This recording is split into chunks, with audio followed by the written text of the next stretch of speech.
Handog ng Radyo Pilipinas World Service ang programang Global na Tayo. Pag-uusapan, hihimayin, aalamin ang mga isyung pinag-uusapan ng bayan at dadalhin sa pandaigdigang plataforma. Global na Tayo. Talakayang hindi lang pambansa, bagkus pang global community pa. Global na Tayo. Dito sa Radyo Pilipinas World Service, ang online digital station ng Pilipino saan man sa mundo. Tara na! Global na Tayo.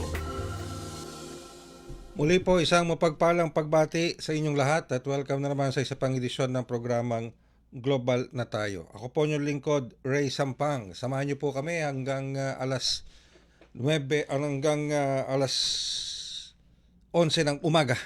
Ngayong araw na ito ng Biyernes, ika-26 sa buwan ng Disyembre, araw at oras dito sa Pilipinas. Ang programang Global na Tayo atid po sa inyo ng himpilang Radyo Pilipinas World Service. Isa po kami sa mga himpilan ng Presidential Broadcast Service Bureau of Broadcast Services sa patnugot ng Presidential Communications Office. Kasama po namin maglilingkod sa inyo sa ating Master Control, of course, si Mr. Milo Jonella, sa ating Wirecast, si Hero, and of course, ang ating Executive Producer for today, si Mr. Jerome Toledo. Kami po ay inyong nasusubaybayan sa pamamagitan ng ating Facebook Broadcast Live sa inyo pong mga Facebook browser. Type lamang Radyo Pilipinas World Service. Gayun na rin po sa ating YouTube channel. Sa inyo pong YouTube browser, type lamang Radyo Pilipinas World Service. At sa ating mga shortwave frequency sa pamamagitan po yan ng ating shortwave broadcast through the facilities of the United States Agency for Global Media o mas kilala rin sa tawag na Voice of America. Ayan. Kaya please like and follow our Facebook page, Radyo Pilipinas World Service, and subscribe to our Radyo Pilipinas YouTube channel. Kamusta na po kayo sa ating mga kababayan na nandito sa loob ng ating mahal na inang bayan? Kamusta po ang naging pagsalubong sa Pasko at pagdiriwang mismo ng Pasko? I hope it was a meaningful celebration of Christmas kasama ang inyong mga mahal sa buhay and of course close friends. At doon po sa mga bumiyahe, I hope and pray na nakarating po kayo ng maayos, ligtas sa inyong mga pamilya sa mga probinsya, lalo na doon sa mga nag-travel by land, sea and air. And of course, sana po yung ating mga overseas Filipino workers na bumalik dito sa Pilipinas upang magkaroon ng pagkakataong makasama ang kanilang mga pamilya sa araw ng Kapaskuhan. I hope you are enjoying your time, your vacation dito sa Pilipinas at hindi kayo nagkaroon ng anumang problema sa ating mga paliparan. Yan. Alright. At ngayong araw na ito at 26 dito sa Pilipinas habang ginagawa natin itong programang ito at ilang araw na lamang magbabagong taon na. And of course, when we say pagsalubong sa bagong taon, hindi po mawawala dyan muli ang handaan at ang mga fireworks. Yan. Fireworks, yung mga paputok, pailaw at kung ano-ano pa, di ba? Meron pa nga iba gumagamit ng boga ba? Tama ba yung term ko? Boga? Yan, boga. Yung iba gumagamit ng kawayan. Tama, kawayan. Yung iba naman gumagamit ng PVC pipe. Yung mga makabago ngayon, Ako isa lang ang ginagamit ko. Yung ibang klaseng paputok. Parang pareho lang kami ni Hero, ibang klase yung paputok na yung bang maliit lang kayo naman kung ano-ano naman kagad pumapasok sa isip ninyo. Wag naman kayong ganyan, yung paputok na maliit lang, yung parang hinihila lang, parang ganoon, di ba? Anong tawag kasi doon? Hindi ko na maalala. Pero huwag niyo papalaro sa mga bata 'yon. Dahil ang nagiging kaso kasi niyan, nilununok ng mga bata. Yun, nagkakaroon tuloy ng poisoning. So, iwas nyo po yan sa mga inyong mga anak, sa inyong mga bata. Alright. And, syempre, mamaya makakasama po natin ng Bureau of Fire Protection para malaman naman natin kung ano yung mga paghahanda ng ating Bureau of Fire Protection dito sa papalapit na pagdiriwang, pagsalubong ng bagong taon sapagkat marami po ang maaaring maging insidente tulad ng sunog, lalong-lalo na sa ating mga kabahayan sa pagsalubong ng bagong taon. Hindi lamang po yan sunog, kundi yung, alam nyo, napakalaking health hazard yan sa ating mga kababayan. Napakalaking health hazard yan. Kasi nga po, yung usok na dinudulot niyan, yung fumes na dinudulot niyan, lalo na kung may problema ka sa respiratory, may respiratory problems ka, may hika ka, at kung ano-ano pa, napakalaking problema po niyan. Kaya yung iba, alam nyo ang ginagawa, ay nagpupunta po yan sa ibang lugar. Diba? Yung iba nagpupunta sa Baguio, yung iba nagpupunta ng Tagaytay, yung iba nag-out of town, ano po, para po makaiwas dyan sa ikang usok, sa ingay, etc. And of course, your pets, yung mga pets natin, di ba?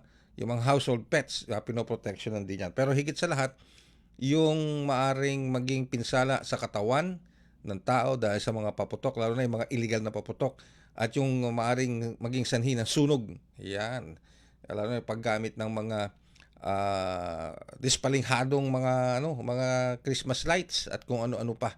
Ngayon, makakasama po natin ang Bureau of Fire Protection para malaman natin ang kanilang paghahanda. Makakasama po natin si Fire Superintendent Anthony Arroyo, spokesperson ng Bureau of Fire Protection. Magandang umaga po, Fire Superintendent Anthony Arroyo, at welcome po sa programang Global na Tayo. Yes sir. Sir Ray, no? Tama. Opo. Ligtas na umaga po sa lahat at lalong masaya ang pagsalubong ng bagong taon kung ang bawat isa ay ligtas. Yes sir, ano po ang atin? Okay. Matanong lang po namin na Fire Superintendent Arroyo, kamusta po ang paghahanda ng Bureau of Fire Protection habang papalapit ang pagsalubong sa bagong taon? Yes po, ang aming Oplan paalala, iwas paputok. Gayon din yung ating Ligtas Christmas campaign na pinapangunahan ng Department of Health. Katuwang rin kami doon. Nabanggit nyo nga kanina sir, no, tulad ng mga health issue, gayon din sa pwedeng maging fire-related issue dahil sa mga paputok at iba pang pyrotechnics. No, yung binanggit nyo kanina ng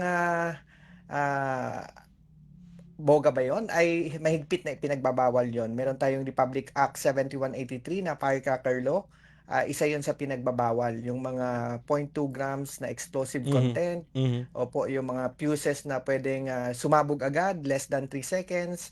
No, at ilan pa, yung mga Watusi, Lolo, Pop-Pop, Atomic Triangle, Quiton. So, dahil marami nang nag-operate ng mga tindahan ng paputok, bago pa yan sila nabigyan ng permit, ay kami po ay nag-intensified ng aming fire safety inspection. Yung mga tindahan nga ng paputok, karamihan yan ay nasa Bukawi, Bulacan.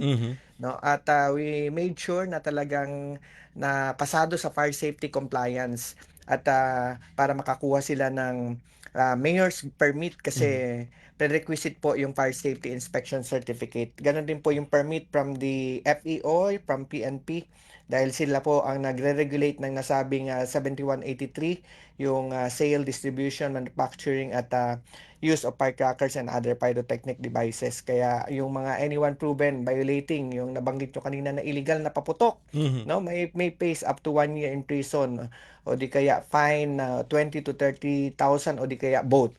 So, yun po ang matinding ginawa namin ng puspusan bago pa mag-Disyembre at sinama na rin siyempre namin yung intensification of inspection ng mga hospital kasi magiging busy yan sa holiday season na to, no, yung healthcare facilities, so, at terminal ng mga bus, malls at tindahan ng mga nasabing mga paputok. At yung maliban doon, yung fire safety education sa mga nagtitinda doon, yung training deals ay talagang sinanay namin sila sir. Kasama yan sa Oplan Ligtas na Pamayanan. At Yes. ganun din ang ugnayan sa barangay. At sa katunayan, etong Disyembre 23 ay tinaas na namin sa Code Red mula sa Code Blue.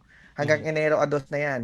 No, ang ibig sabihin yan sir, maasahan nyo na ang aming walang patid na serbisyo na mahigit 3,000 fire trucks nationwide, 500 ambulances at maasahan niyo yung 30,000 more na strong men and women from BFP personnel assigned yan sa operation, maliban pa yung mga nasa opisina. Kaya ibig sabihin nun, yung Code Red ay makikita nyo na kami, yung mga fire truck namin sa mga nasabing mga lugar, no, ng tindahan ng paputok doon sa Bukawi, gayon din sa mga pangunahing kalsada, matataong lugar, sa mga expected natin na mga designated community fireworks or pyrotechnic display area, no? Alright. So, yan po ang ginawa naming hakbang. At syempre, ito po ay talagang kailangan po tulong-tulong lahat ng mga iba't ibang ahensya ng gobyerno at active participation ng ating community. Sila po ang talagang susi dito para maiwasan ang nasabing mapinsalang sunog.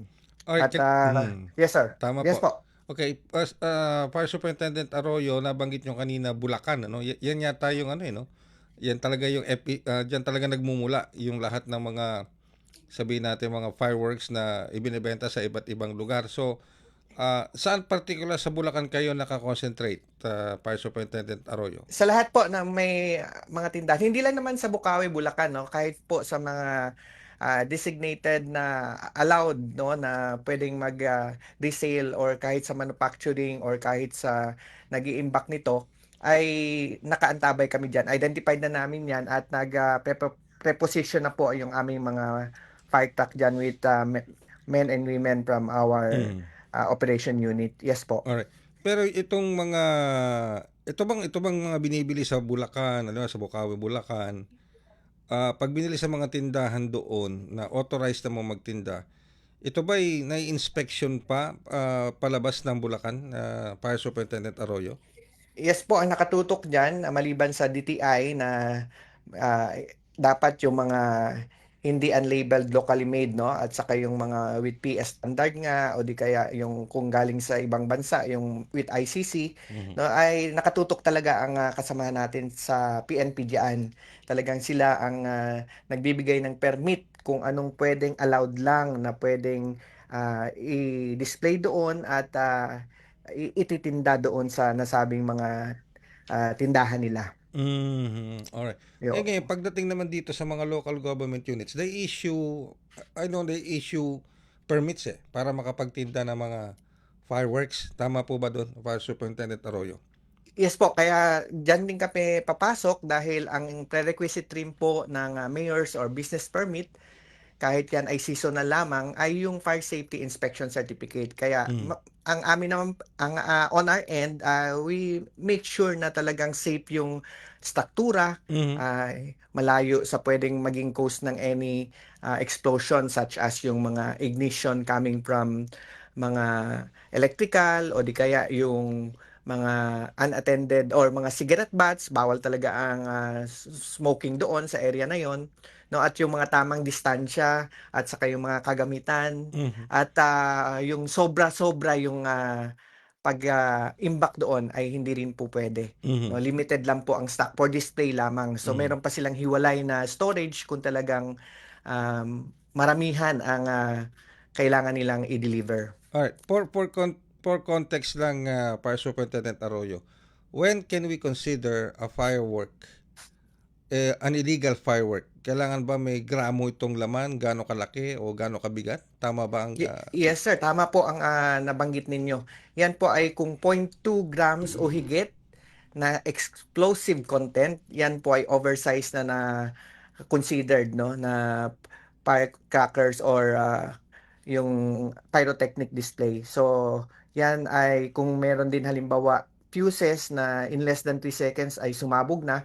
Kaya maliban doon sa mga nabanggit na bawal, yung dart bomb, pinagbabawal mm, yun ng kapulisan natin, no? Mahigpit na ipinagbabawal yun. Yung okay, itatapon at sasabog lang agad yung oo. parang dart.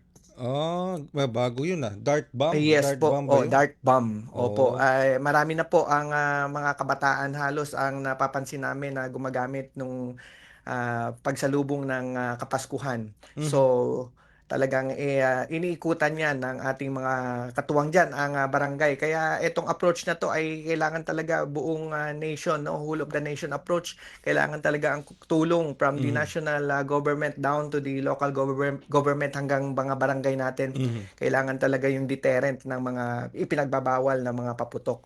So So bukod nag-iikot yung mga mm, barangay natin, kasama na yes. yung kapulisan. At gayon din yung amin po. At nag-iikot kami diyan sa oras ng pagsalubong ng bagong taon lalo na. Alright, so dart bomb, pero bukod sa dart bomb, ano pa ba, illegal Yun, din yung yung ano, mga meron pang plapla, ano mother pa bang illegal? rockets, mga piccolo, Goodbye Na, Philippines, ako, Five Star. mhm.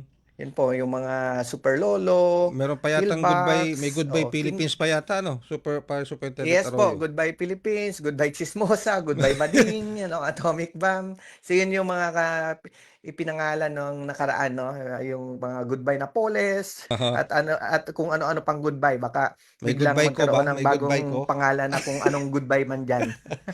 May goodbye ko ba? may nag Wala pa naman kaming na ano sir na Wala monitor pa na naman, ganyan. wala pang Wala gumagawa. pa. Oh, sige. Wala pa po. Alright, pero may nakumpiska na ba tayo? Yes po, marami na po nakumpis Yan. ang kapulisan. So, katuwang kami diyan for kailangan ng proper safety disposal or di kaya yung kailangan nakaantabay kami po kung anong pwedeng kasi napaka-sensitive din po ng mga fireworks na yan. Mhm. Konting outside ignition lang ay pwedeng mag-trigger nga into an explosion. Maliban doon yung proper handling niyan kasi Mhm. kung minsan yung sobrang init lang ay pwedeng mag-cause din yung yung init from the solar energy, Yes. yung radiation from the sun. Kung mali po ang ah, safe keep niyan ay or Mhm. mali ang pag-imbak niyan ay pwedeng magdulot ng anumang kapahamakan. Naku, totoo po 'yun. Yung bang Yes po, kahit naiiwanan ng mga ano, yung ano lang, yung spark lang ng mga oo, bakal, oo, naku. yun siya, puwede na siyang, puwedeng ignition, 'di ba, kung yung alala niyo yung bata tayo, Mhm. pinupukpok natin yung dalawang Ang alam bato, oo, oo, ako nag-i-spark siya. So, hmm, gano'n din kung mali yung storage niya tapos kaya nga ang manufacturing niyan halos lupa lang talaga ang ano niyan, hmm, ang ground o hmm, bawal yung mga semento at hmm, puwedeng cause ng any ignition hmm. na mag-trigger to an explosion. Ang alam ko kasi nung maliit ako, matagal ng panahon 'yun. Ang ang ginagamit, pinapagamit sa akin ng mga lolo ko, meron akong mahabang ano, mahabang kawayan na ano, mahaba siya. Siguro Yes mga po, 1 meter, para at least 1 malayo 'no? malayo. Tapos parang Mm. may ilalagay ka do'n na pulbura, maliliit lang siya. Tapos ihahampas mo siya sa semento, tsaka siya puputok, ano. So, Oh, may okey, distansya, opo. yung mga gano'n ba. Pero ngayon kasi hinahagis, hinahagis talaga at Yes yung po, opo. bago yung Kaya sinasabi ni Fire Superintendent Arroyo, yung dart bomb, papaano ba, how does that dart bomb work? yung parang dart siya Dart na siya talaga. literal, pero 'pag tinapon siya pataas para bumagsak siya doon sa ulo niya 'no, yung Naku, parang i-visualize natin hmm, yung dart, mauuna yung ulo niya, tapos diretso ang pagbagsak niya sa semento or mhm. matitigas na ground, sasabog na po Tsaka siya siya na parang sasabog. bomba. Naku, papaano kung sa ulo tumama? Ay hindi, Yes po, exactly. Kung matigas yung ulo puwedeng trigger to explosion. okey. Eh, Yes po, opo. Kaya hindi siya basta-basta rin sumasabog kung medyo malambot 'no, mhm, na area. Pero yes po, puwede kahit sa pader, yes. yung ibabato sa pader na Yes, yun ang kahit naiisip ko, binabato sa pader, gano'n, eh. oo, puwede siyang sumabog actually.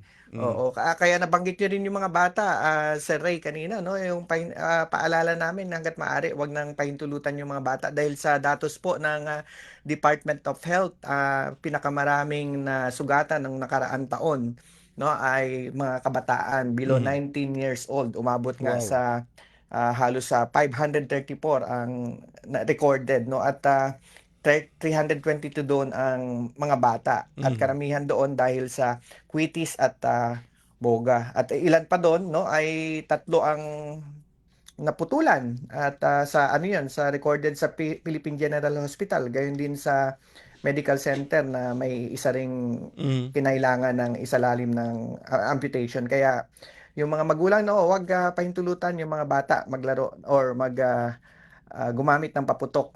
Huwag mhm, ipahawak o bigyan ng kahit anong uri ng paputok hangga't maaari alright, at maging anumang pailaw na dapat na may patnubay talaga ng mga nakakatanda. alright, At ang aming panawagan nga ay hangga't maaari huwag nang gumamit talaga ng paputok. mhm, Kung mhm. talagang kultura na natin na salubungin yung bagong taon ng maingay at masaya, 'di gumamit na lang ng turotot Yan, at iba pang mga gumagawa ng ingay at ilaw tulad ng mga busina ng mga sasakyan para ligtas 'no, ligtas ang ating pagsalubong ng bagong taon at mas totoong masaya. yan, totoo naman. Pero of course, Yes po. Fire Superintendent Arroyo, bukod sa firecracker-related injuries, sunog, binabantayan din natin ito ng Bureau of Fire Protection, ano po? Ano Opo. po ang magiging strategy niyo upang, itong ating mga fire trucks ay makaresponde sa mga residential areas, lalo na do'n sa matataong lugar at saka yung makikipot talaga yung kalsada upang masigurong mabilis ang responde ng ating mga, ika nga, pamatay sunog? Yes po, dahil nga po na itaas na natin from Code Blue last December 22, simula nung December 23 nga ay naging coded na. Ang ibig sabihin niyan yung 3,000 men and women na from the BFP na assigned sa operation ay talagang nakatutok na 'yan at, identify naman namin yung mga fire-prone area, doon na kami mismo nagde-deploy 'no, sa mga lalapit na mga fire-prone area, gayon din yung mga matataong lugar 'no, yung mga kung saan yung mga malalaking pagtitipon.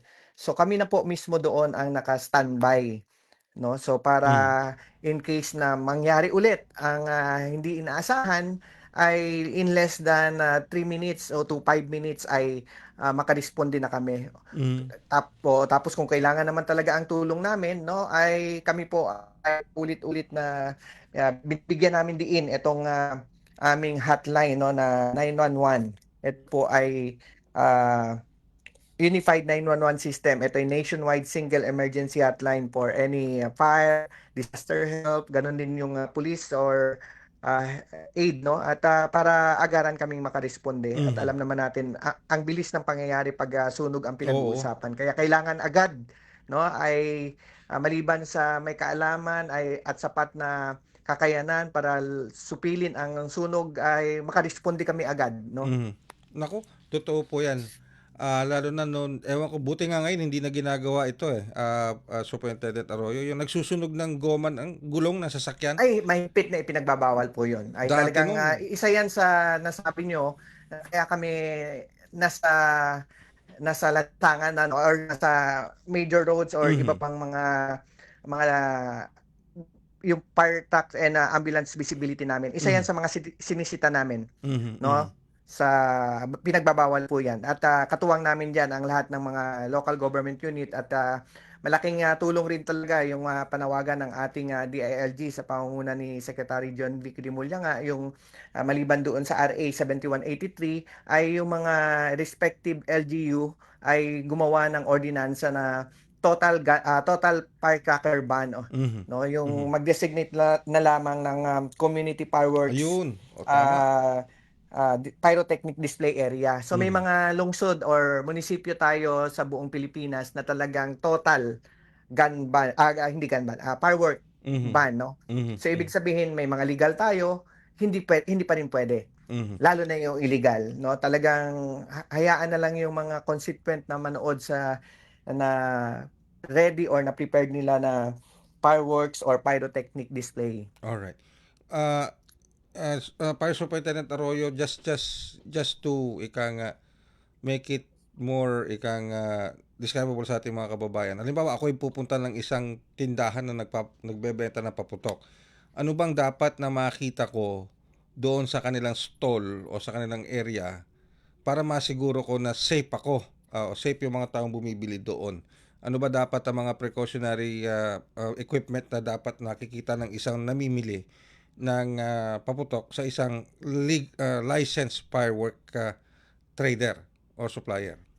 Yes po, ang, advice namin diyan sa mga lehitimong, nagtitinda ng nasabing paputok ay i-display nila yung mga permit nila 'no, kasama na diyan ang mayor's permit, business permit, yung permit from the FEO, from PNP at gano'n din yung, fire safety inspection certificate. At, maliban dun 'no, talagang, iniikot naman 'yan ng mga DTI, yung mga product naman nila, 'no, kung 'yan ba ay may product standard, kung gawa dito, hindi puwede yung mga unlabeled, kung galing naman sa ibang bansa, 'yan ay naka, ICC, 'no, yung sticker at, nasuri ng maayos ng, kapulisan at ng DTI. So madali naman natin 'yan na malaman kung ang tindahan ay talagang lehitimo or not. Hmm. 'No, kasi usually, sa black market nakakabili ng mga illegal, Yes, yes, yung oo. kung minsan online. Although may mga online din naman ng lehitimong mga may actual store, pero may mga iilan din or marami at actually yung mga illegal na online, yung mga nasa listahan ng ipinagbabawal.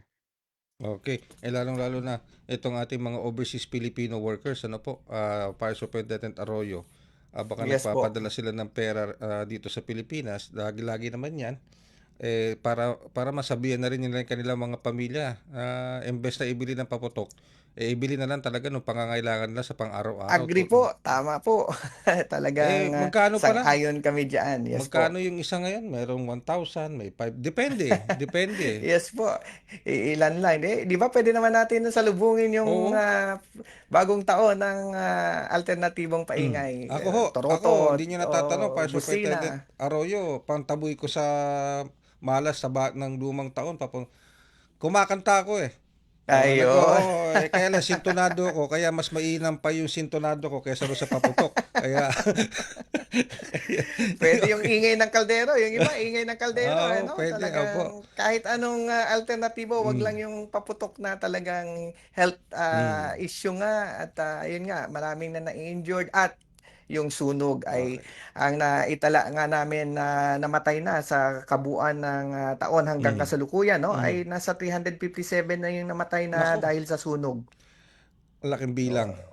Oo, Anyway, opo. kaya nga dinadaan ko na lang sa sa kanta. Okay, na nagbibideo. Kaya pag bumirit na ako, Eh, Fire Superintendent, sa oo, sobrang sintonado ko, hindi pag modest lang bumirit kayo Sir ako, Ray, halata oo, naman na oo, pang naku, singing voice ang inyong boses pag po. bumirit ako, ultimong yung kaluluwa ng kapitbahay ko nawawala sa katawan niya eh. Kasi sa sobrang sintonado.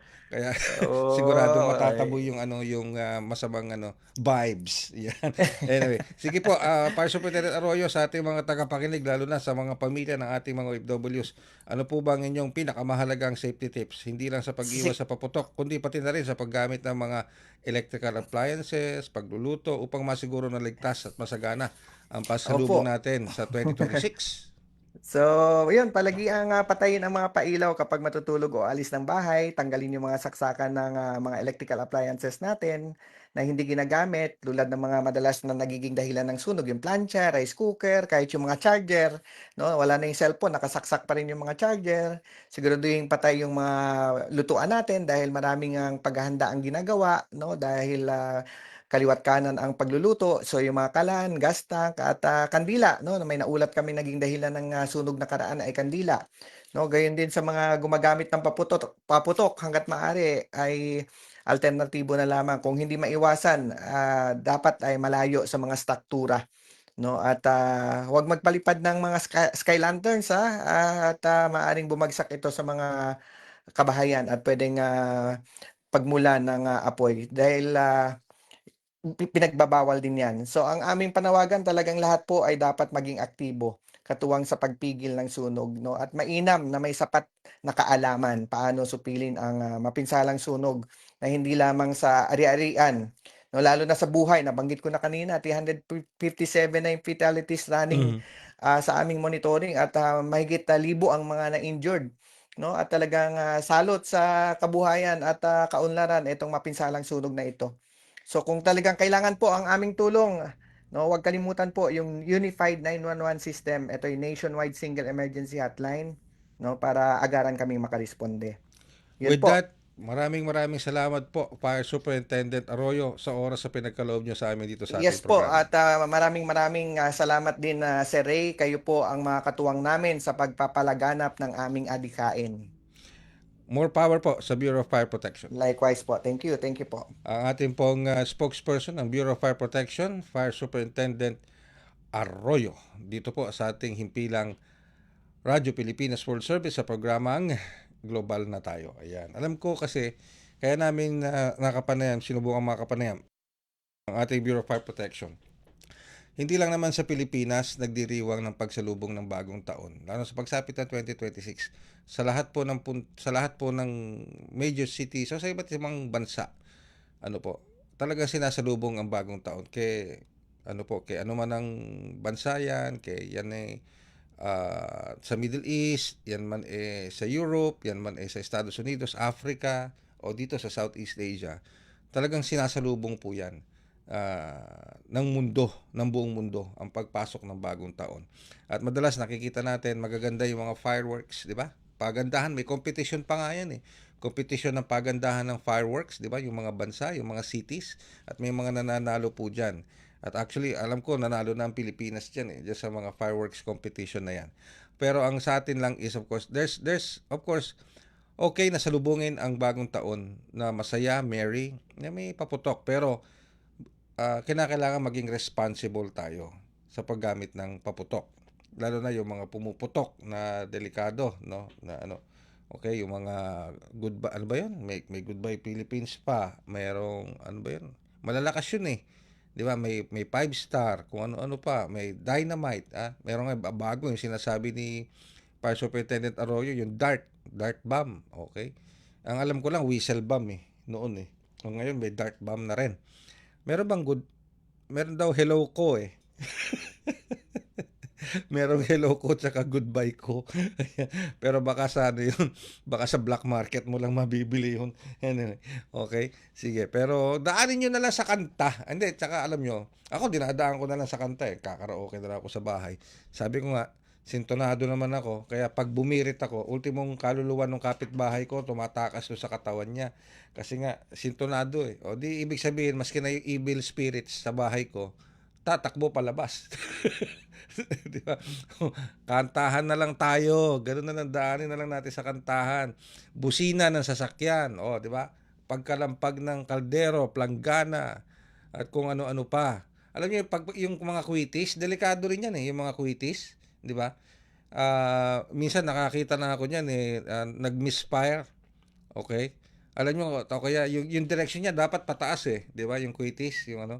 Yung iba, hindi pataas ang direksyon. Minsan iba pumapalya, nagiging horizontal, hindi vertical ang lipad. So nakakita na po ako niyan, pumasok sa loob ng bahay. Hindi pa ako nagsisinungaling, pumasok sa loob ng bahay. Okay, tumalbog tapos pumasok sa loob ng bahay. Pumutok doon sa loob ng bahay. May mga bata doon sa loob ng bahay. Hindi ko na babanggitin kung ano, subdivision yun. Hindi ko na sasabihin kung anong subdivision. Para naman maproteksyonan ko yung reputasyon ng subdivision na yun. Pero pumasok. Ganun, anong punto ko dito? Ganun po sila ka-unpredictable. Meron at merong papalya. Meron at merong hindi tama ang magiging projection niya. So iwasan natin at buti na lang walang nasaktan doon. At buti na lang hindi pinagmulan ng sunog. Okay? So yun lamang po, kung pwedeng kantahan na lang, busina, planggana, etc. etc.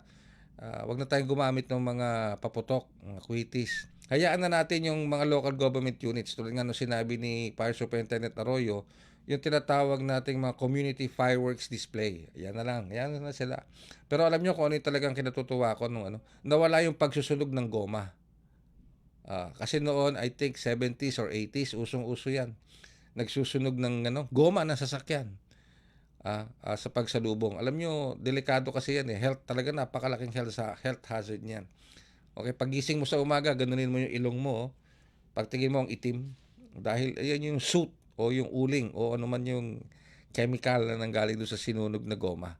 So, buti na lang wala na totally yan. I hope wala na talaga. And of course, isipin na lamang po ninyo, magkano ang isang paputok? Ay yung isang, magkano ba isang paputok ng isang package na ganun? 1,000? Di ba? Yung sinturon, magkano yun? Depende sa haba. May 2,000, may 3,000, may 5. Ang pinakamahal na nakita ko, 10,000. Pero ang laki nun. Pero ang point ko dun is, sabi mo ng 3,000, bibili ka ng 3,000. Hindi ka satisfied dun sa 1,000, maiksi lang yun eh. Gusto mo 3,000. At least 3,000 worth. 3,000 pesos, susunugin mo lang. Isang sindihan lang yan, sunog na. 'Di ba? Ilang minuto mo lang may enjoy, wala na. Habang pumuputok yung lebentador, imaginein mo yung pera mo nasusunog. 'Di ba? Okay? Kaya yung mga mayayaman diyan, mga kontraktor, wag na kayong magyabang, okay? Yung mga kontraktor diyan, wag na kayong magyabang, pwede ba? Dahil hindi naman kami nai-impress diyan. Maski na doon sa inyo ng mga kababayan natin na bibili kayo ng kalalaking mga paputok, sinturon ni Judas, kung ano-ano, ang haba-haba, simula ng kanto hanggang dulo. Akala nyo ba nakaka-impress kayo? Hindi. Siguro sa mga lasing, may impress ninyo.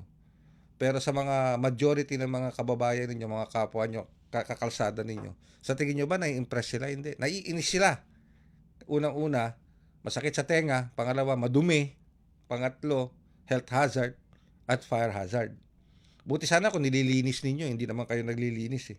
O, di ba? Sabihin nyo mali ako. Pagkatapos yung magpaputok, okay na, wala na. Kanya-kanya na kayo linis ng kapitbahay, harap-harap. Tama? Pero ikaw mismo na nagpaputok na napakahaba, hindi mo nililinis. Oh, edi perwisyo ka pa, di ba? Sa kapwa mo. Wag na tayong bumili nun. Kung talagang gusto niyo maganda ang salubong ng Pasko, imbes na ibili niyo ng paputok, ibili niyo ng mga food items, at kung gusto niyo maging meaningful ang pagsalubong ng Pasko, ipamigay niyo sa mga mahihirap nating kababayan, yung mga food items na yun. Di ba mas maganda yon na pagsalubong sa bagong taon? Pang-akit sa swerte kaysa sa paputok. Tama? Hindi pa kayo nasaktan, hindi pa kayo nakaperwisyo. No? Alright, maraming salamat po sa oras na ibinigay ninyo. Shoutout po kay Sean Kyle Flores ng Sapang Bato, Angeles City, Pampanga. Di ba tama ako, Sean Kyle? Oh, imbes na gastusin mo kung yung mayayaman dyan, yung mga Chinese na mayayaman dyan, wag nyo sabihin nagsisinungaling ako.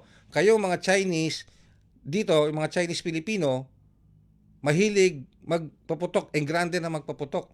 For example, sa bating na, pasensya na, sa Retiro, maraming Chinese Filipino sa Retiro. Grabe kayo maggawa ng magpaputok. Wag na. Please lang, wag na. Kasi ginagaya pa kayo ng mga Pilipino tuloy. Imbes na ipunin ng pera, gastusin sa tama, nagagaya sa inyo eh. Wag po kayo magagalit ha. Nagsasabi lang po ako ng totoo. Okay? So, ibig sabihin, imbes na gastusin nyo ng Pilipino o ninyo, ng mga Chinese community natin na gumagastos na napakalaking halaga, bilhin nyo na lang ng mga food items at ipamahagi nyo sa mga mahihirap nating mga kababayan. Di ba mas magandang pagsalubong yan sa bagong taon? Mas meaningful, mas may kahulugan na pagsalubong sa bagong taon. Maraming salamat po sa ngalan po ng lahat ng bumubuo ng Global na Tayo. Ako naman ang inyong lingkod, Ray Sampang. Hanggang sa susunod na episode ng Global na Tayo. Handog ng Radyo Pilipinas World Service ang programang Global na Tayo. Pag-uusapan, hihimayin, aalamin ang mga isyung pinag-uusapan ng bayan at dadalhin sa pandaigdigang plataforma. Global na Tayo, talakayang hindi lang pambansa, bagkus pang global community pa. Global na Tayo, dito sa Radyo Pilipinas World Service, ang online digital station ng Pilipino saan man sa mundo. Tara na, Global na Tayo.